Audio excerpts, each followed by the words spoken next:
Tainted Grail: The Fall of Avalon, affectionately dubbed Indie Skyrim, is out of early access and the official version 1.0 release is finally here.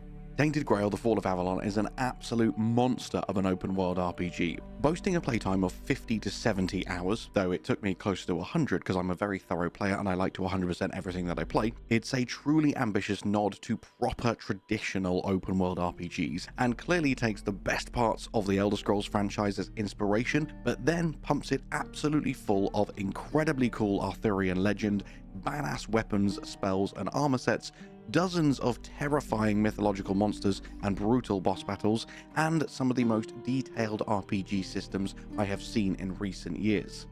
But I digress. If you want to hear my full review, make sure you go and check out my review video.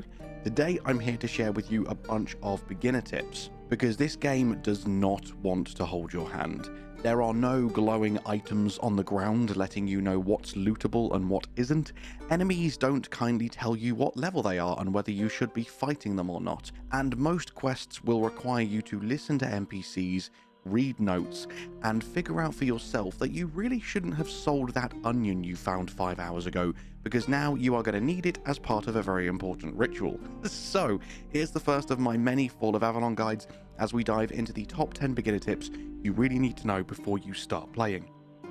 I'll try and keep this video in chronological order of how useful these tips will be early on. And first up, make sure you are exploring literally everywhere. There are so many missable things in this game, and just like Elden Ring, a lot of these many missable things are key to the game's story. As I say, this game doesn't want to hold your hand, so you can absolutely miss whole bosses and quests by simply not walking down the correct corridor, because the game won't tell you to do that. You need to do that yourself. Just one example of that is the Wailing Effigy boss just here. This corridor, this room are completely optional and in the exact opposite direction of where you need to go, so make sure you are exploring everything or you're going to be missing out on huge chunks of the game. It even comes with its own cutscene, despite the fact that it's entirely optional and entirely missable. And in this first prison area, this is where you will first spawn in before you actually get to the main continent. There is even a missable quest called Unforgettable. So make sure you are exploring every single prison cell, picking up every single note and looting everything, because one of them will trigger this quest that you otherwise will not have access to. I love that the game really isn't afraid to let you miss things if you don't explore well enough.